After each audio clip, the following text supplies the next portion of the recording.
Welcome to Drunk on Social, the Symposium, where we help you stay ahead of social media trends, share the latest news, and highlight the strategies that are working to help you grow your business. Now let's join our hosts, Tristan and Jeff, in 3, 2, 1. Drunk on Social community, welcome back. This is episode number 3 of the Symposium, the Drunk on Social podcast. And, after the first 2 episodes, Tristan and I actually did a little bit more planning this time. And we've got some topics for you today. And so let me just quickly remind you about this podcast. It's all things social media. And our intent is to deliver to you the latest and the greatest and what's happening in the world of social media so you can stay ahead and create a larger presence, a larger brand, and grow your business by being in the know.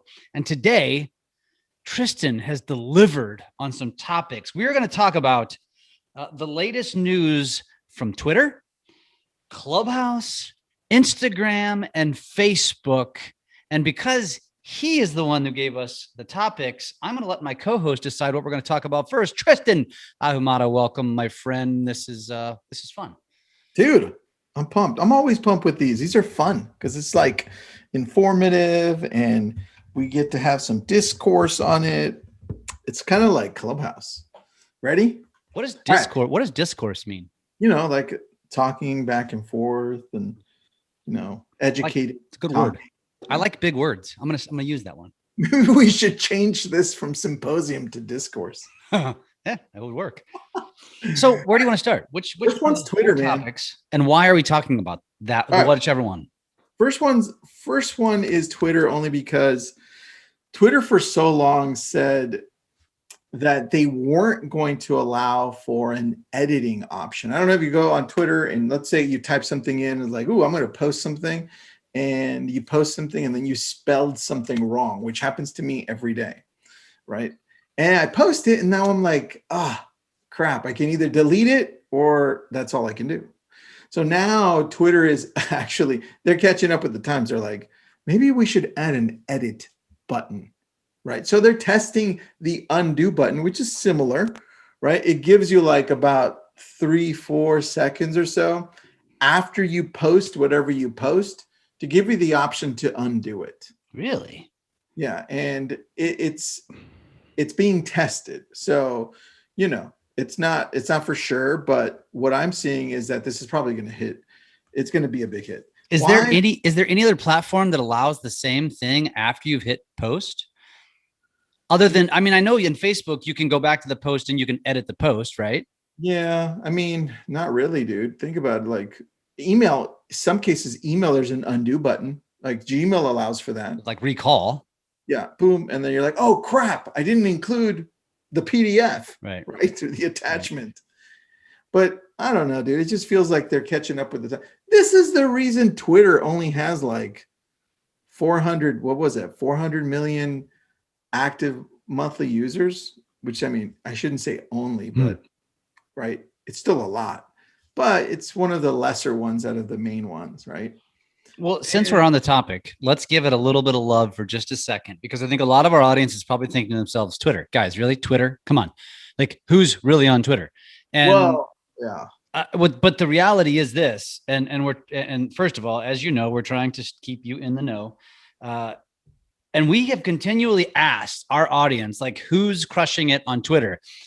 Very few, if anybody, ever have come forward, other than recently, Tristan. You connected me to DRock. DRock is the head videographer, content creator for Gary Vaynerchuk. If you don't know who Gary Vee is, please climb out from under the rock. You probably wouldn't be listening to this podcast. And DRock told me that they use Twitter, and he gave me an example of how he uses it, among several reasons. But one of them was, he was telling me I need to find a freelance editor to take some of my longer form content and to put it into micro content or smaller form content.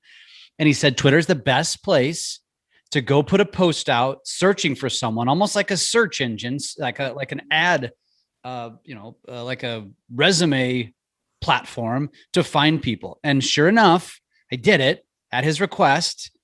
And I have like 15 different people who replied and said, check out my work, message me. I'd love to talk to you. So I don't know if that creates any relevance to Twitter. I don't know if Twitter will ever be relevant to anyone.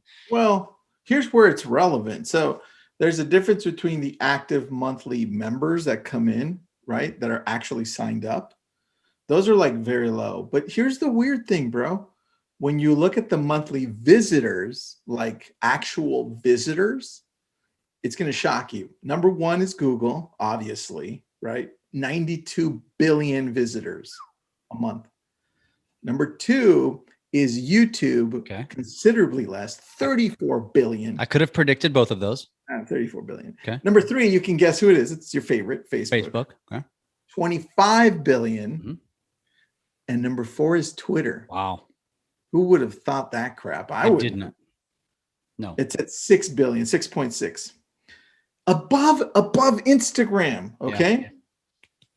That's the key. The thing is that people go and visit, like I visit Twitter when I see a tweet because a lot of the news outlets use them. Right. It's like, oh, this person tweeted that. Oh, check out this. But I never log in. Right. I just go and see what they tweeted. And that's what they mean by visitors. Right. So that's relevant. And here's why, folks, because it's all about the eyeballs. It's all about the eyeballs. At the end of the day, if you're building a brand, if you're creating influence, where are the eyeballs at? And that just said it. Like, people aren't acting, they're not engaging, but they're watching. And so it is a platform. It's not for everyone. It's not for me. Frankly, I'm not there. You're not there. But this is the point of this podcast is we're not going to show favoritism to any different platform. We're going to give a news on all of them.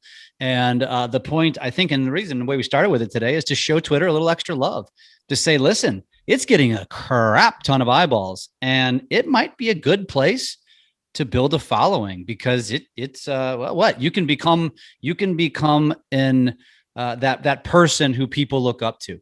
The authority on whatever it is you want to be the authority on. So that's good. That's good. It's good to know that they're actually doing things to stay relevant. Anything else on Twitter? Or are you ready to move on to the next topic? No, I'm done. Perfect. What's next? It wasn't too much on Twitter. I just thought that was a shock, right? I love it. All right. Next, we've got Clubhouse. And for those of you following Clubhouse, they don't have that many users.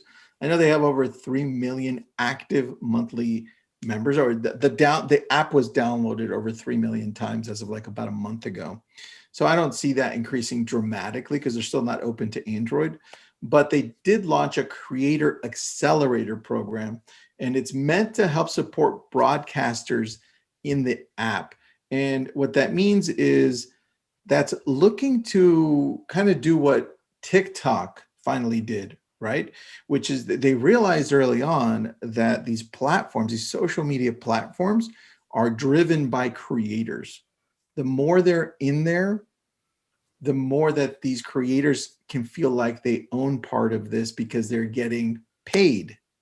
And the more they're getting paid, the more they're going to continue to show up. That's why YouTube has been so successful. I mean, look at all the YouTubes that make a ton of money on this. One of my friends here in Camarillo, California, makes like 800,000 a month, dude, on YouTube, which is insane. Holy mackerel. So, I mean, we don't know where Clubhouse is going to end up, but they're already starting to look at this as something that if they curate these creators, they can have a bigger audience. And they're getting ready for Android because that hasn't been released yet. And let me just say this to everyone listening today. Clubhouse is new. Tristan said it doesn't have nearly the amount of active users as any other platform because it's so new. And that spells one thing for all of you: opportunity. Like, get in there, get active, build a following, because guess what? If it continues to gain traction like it has, it will be relevant. And you will be kicking yourself for not getting in sooner. Even you and I, Tristan, we were relatively early adopters. That was the very end of December, end of the year. And you and I both, granted, you have a ton of influence. I have a fraction of that influence, but still more than most. But we gained a lot of followers in a short amount of time because we were early, because we were in there before most of our industry. And so folks, like there's still time. We remember we said this about TikTok a year and a half ago. Most of you didn't listen. Now you're saying, oh gosh, maybe it is relevant. Most of you probably said the same thing about, well, we didn't even know what we know now on Facebook and Instagram. But listen, you're listening to this podcast, you care about social media, start becoming an early adopter. Stop questioning things and just get in. Get in, figure it out later, because you will take advantage of the opportunity that exists there. I love this. There's a massive opportunity there. You're only open as Clubhouse to the iPhone people, right? To people that either own an iPhone or went out to go get an iPad to get this or whatever. But when I look at my followers, I'm like, okay, I've got 15,500 followers, and Jeff and I were one of the first real estate agent people to jump in. Thanks to Brittany Howard, by the way. That's right. Think about how many Android users are out there. You're going to, wherever you are right now, the ability for you to grow quickly after that happens is going to be insane. Once that happens and you give it like 3, 4, 5 months, then I can say it's too late for a lot of people. But right now, it's the perfect time to jump in, dude. I think when Android hits, I'll probably hit 50,000 followers just from where we're at right now, which is insane. Yeah, I agree. And so here's the deal, folks. So again, this is about, so first of all, if you're not in Clubhouse, we highly recommend you go get in there. You need an invite only. So make sure you find somebody who's in there that can invite you. If you know us, reach out to us. We probably got invites to offer. Second, if you're already in there, if you're already, you're interested in growing your influence on Clubhouse, we will put the link to becoming the Clubhouse creator in the show notes.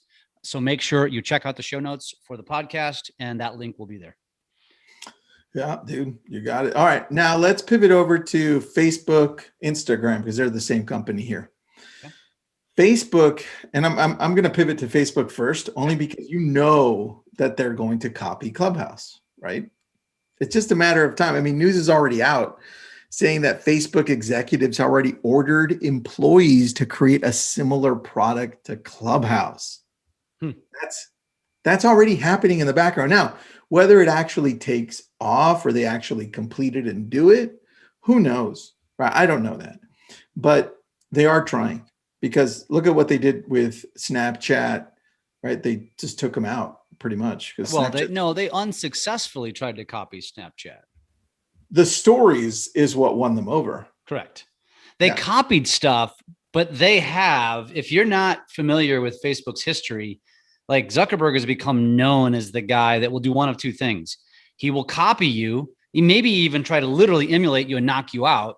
Or he'll try to buy you. Actually, he'll try to buy you first. When you tell him no, he'll try to knock you out. If he can't knock you out, he'll just copy you.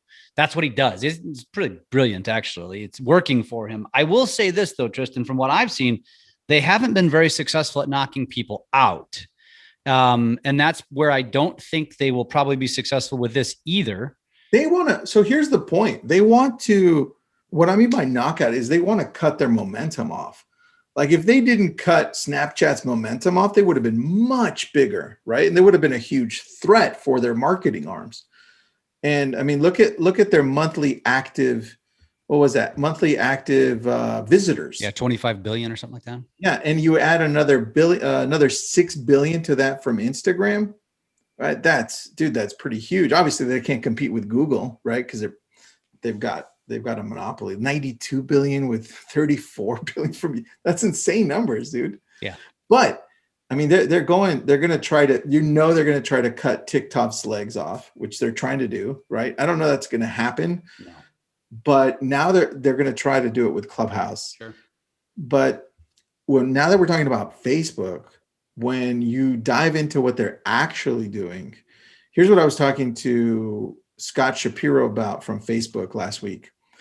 And when you listen into what Zuckerberg's actually excited about and is doing, is he's going all in with augmented reality, AR, and virtual reality, the VR, right? That's why if anybody's familiar with the Oculus, those glasses, right? That's where his passion is. And so I was trying to figure out why, and I was talking to Scott, I was like, hey man, I think maybe Facebook's going to, well, now that they're super pissed off at Apple and they're pissed off at Google for cutting their legs off with the whole tracking, right? That's going to change the way marketing is done in our industry, in every industry. Mm-hmm. Oh, maybe they pivot over to creating their own browser, right? And he's like, yeah, that's awesome. Maybe they do, because they're already creating their own websites and they're already creating their own landing pages, right? So they're giving us that option. And then I thought deeper. I was like, there was a recent podcast that he did, that Mark Zuckerberg did, from The Information. It's if you want to Google it, it's from The Information. He sat down with them and he talked about AR and VR. And then I thought deeper. I was like, you know what he's actually doing? He's betting on the whole world pivoting to what he creates as the official browser of the world, which is a virtual browser. Mm-hmm. He may skip completely the browser as we know it, which is the Google, right? The Chrome, the Safari, the Firefoxes. And he may just create the first virtual browser.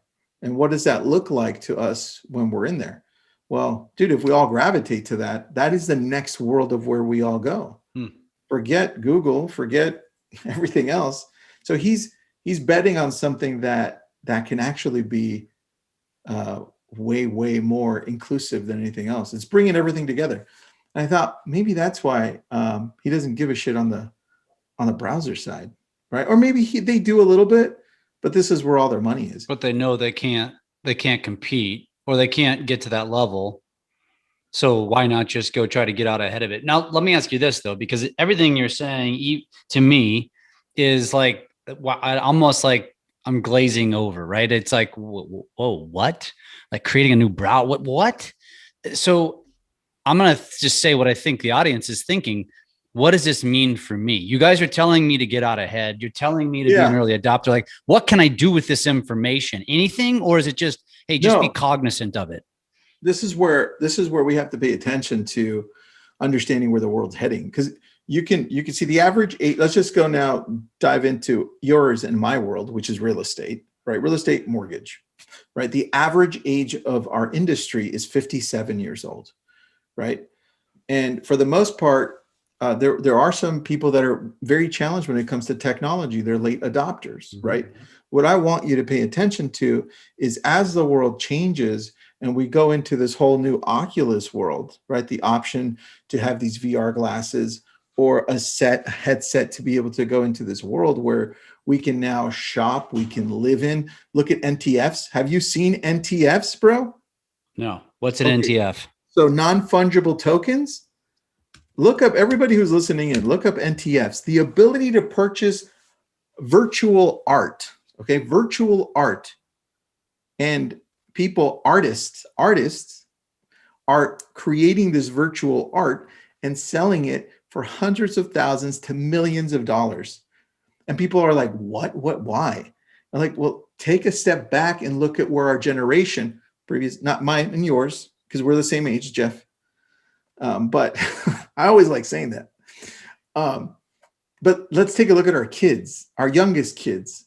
They come up from a world of Minecraft where they're okay purchasing a shirt, a sword that's virtual, that lives inside of this virtual world. Now you fast forward where they are 20 years from now, where Facebook has this virtual world and you're purchasing virtual products. Instead of seeing a actual real picture of Baby Yoda, it's a virtual one that I only own. And that's what NTFs are, which is insane. So if NTFs are already picking up, that are being able to be bought by cryptocurrency, Facebook's right on the money, man. And this is where it gets scary. If we as agents don't push our brokerages or NAR to be first to create that virtual world where people can go and visit homes virtually and meet the agent virtually, it's going to be Zillow, it's going to be Redfin, it's going to be Opendoor, it's going to be a no-name company that doesn't exist now. right? So that's where the opportunity is. We have to pay attention. Wow. All right. That's some pretty deep, heavy, and like super forward thinking stuff.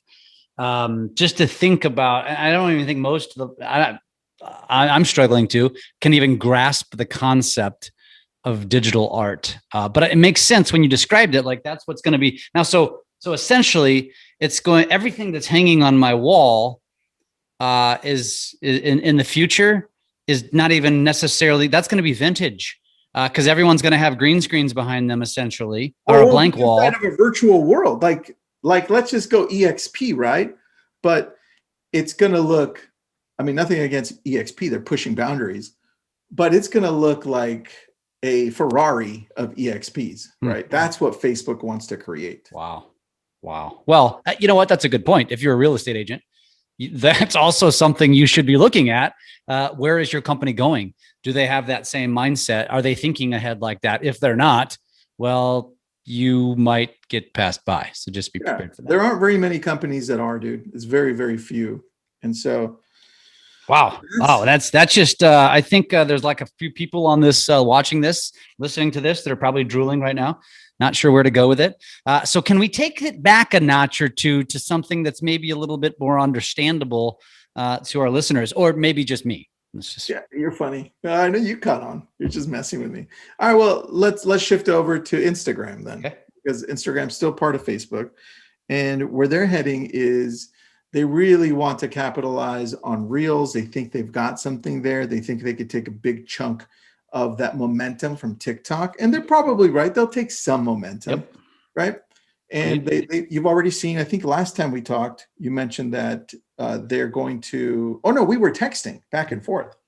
And we're saying how Facebook announced themselves. They said, hey, if you post something that has the TikTok logo, we are going to slow down that post. We want more original content, right?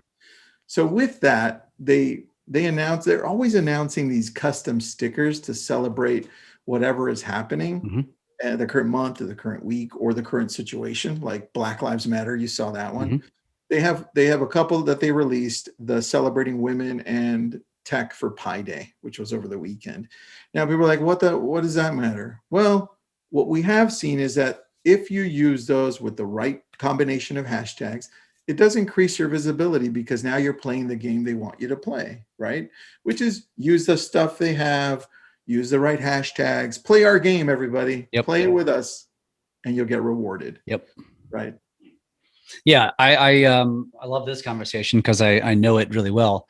And so what Tristan is talking about is in your stories. And so when you go to add like a GIF or an image, or just what do you even call it?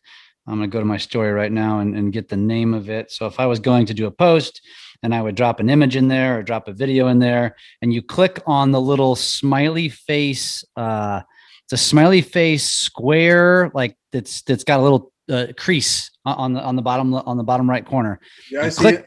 You click on that. At the very top, it says featured, and it shows you what's trending essentially. And so basically what Instagram is telling you when you're posting is all that stuff at the top. So featured, and then location, and then mention, and then hashtag, and then donation, and then music, and then GIF. Like it's telling you, use these features because we want you to. And so, I see it, Tristan, all the time with people that are posting. They're, for lack of a better term, they're kind of lazy with this. And if you go follow my stories, you'll see that I'm the farthest thing from lazy. I add all kinds of fun stuff because I want to make it kind of engaging for the audience. I want to make it kind of entertaining, interesting. And again, if you really want to take social media seriously, you can't have a lazy mentality. You can't have a mentality of I'm going to hire a company to post for me. You can't have a mentality I'm going to have a company grow my followers. That stuff doesn't work. And Tristan and I have both tested those things. And you know what? That's actually a great future topic to talk about. Because it just doesn't work. And I've got a comment on Reels as a TikTok guy and somebody who's also using the hell out of Reels now, because I'm a big fan of video, and I'm a big fan of using those two platforms. I love them. I'm spending all my time on Instagram and TikTok right now. And Reels is upping its game. It's gradually evolving and getting a little bit better and a little bit better. I agree. TikTok's platform is still far superior as a creator. So if it's just about creating good, strong, solid content with a lot of features, TikTok's the place to go. And I love it. And I'm using it as a creation app. And then I post it back to the other platforms. It is still yet to be seen if Instagram will truly suppress TikTok. And I'm going to keep testing. Because as I was telling Tristan earlier today, even Reels is an anomaly to me right now. I'm still trying to figure it out because I will say this. One, I in fact, I'm posting tomorrow. Like I always post on Drunk on Social, just like how's your activity going on a platform? And I share my activity, my analytics from Instagram, and I'm going to share it tomorrow. And I've had over 130,000, engagement. What's the word I'm looking for here? Let me views, not views. They use a different word. Likes, accounts reached. Oh, Accounts reached. I'm 131,000 plus in the last 30 days. That, my friends, is powerful. And that is the power of using I'll tell you right now, it's Reels. Reels has done that for me because I'm using Reels and I'm using it organically. And it's been all over the board. Like I'll have a post that gets several thousand views and the next two will get 50. Then I'll have 2,000, then I get 5. And the next one gets 1,000 and then 800 and then 42. It's very all over the board. I'm having a hard time figuring it out. And I think that's what they want. But just keep on using it too. That's it. I think I'm winning. And by winning, I think I'm getting more eyeballs because I'm using it consistently. And I think the algorithm recognizes that and it's giving me a little bit more love. What's that look like consistently for you? Just so people understand what you're doing. And I'll share this in my post as well. So what I'll be sharing is how many posts, how many stories, and how many IGTVs. And for me, in the last 30 days, that's 35 in-feed posts. That's more than one a day. That's probably more than I would recommend, actually. Okay. And the reason why I'm more than one a day is because I do have in your feed, in my in-feed, I have 35 posts in the last 30 days. Okay. Now, we recommend 4 to 5 posts a week in your feed post. Now, I have 2 VAs doing content creation for me. So it's a little bit easier for me, but you as an individual, if you didn't hire a service to create content for you, 4 to 5 posts a week is plenty sufficient. That's a great job. Stories, I have 190 over the last 30 days. That's over 6 stories per day. And Tristan, what do we tell people? 5 to 7 stories a day. Why 5 to 7? Because it's just the right amount to keep your account extremely active in the viewers' feeds, right? And they're going to be getting the updates that you posted a new story. If you do too many more than that, you're going to create story fatigue. Like your audience is going to be like, oh my God, I got to flip through 15 of these just to, right? Yeah. So 5 to 7, listen, if you're not doing any, start with 1, just get consistent, 1 a day, build to 2 and just get there, right? I consciously, and I can't speak for Tristan here, but I consciously post 5 to 7 stories every single day. Sometimes I got 10, sometimes I have 2, but as my data indicates, I've got 190 stories over the last 30 days. That's 6.3 a day or something like that. You're making me look bad. What's that? I said, you're making me look bad.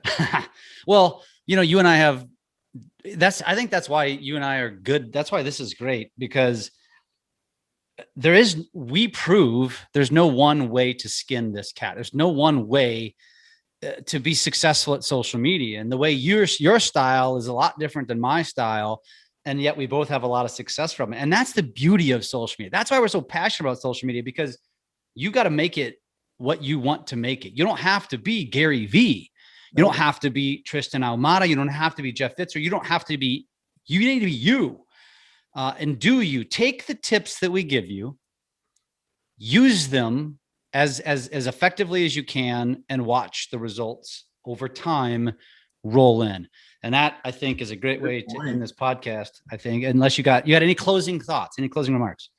No, buddy. No, I'm just, I love these. I'm happy always to do these with you. It's very fun. It is fun. It's actually, and I'm going to tell you guys selfishly, like I'm enjoying this because it forces me to stay hip to what's happening on social media, which means I get to stay ahead just like we practice. So for you as a listener, you get the easy job. You just get to listen.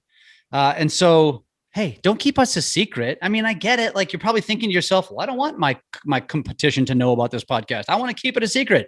Hey, guess what? We're going to be able to do more, give you more, bring in bigger guests, bring in more inside information, the bigger we get. So don't keep us a secret. Help us grow this. Share this with your friends, your colleagues. Don't share it with Zillow. That's all. I don't even care if they know. I'm just joking with you. We love everyone. Anyways, this is reservations. I'm joking. Oh, well, that was fun. It's been fun, buddy. It's been fun. So recapping: Twitter, Clubhouse, Instagram, Facebook. Episode number 3. Don't keep us a secret. We love you guys. We'll see you next week. This was episode number 3? Number 3. Dude, it felt like episode like 80. Because we talk too much. I know, we talk a lot. All right. See you guys next week.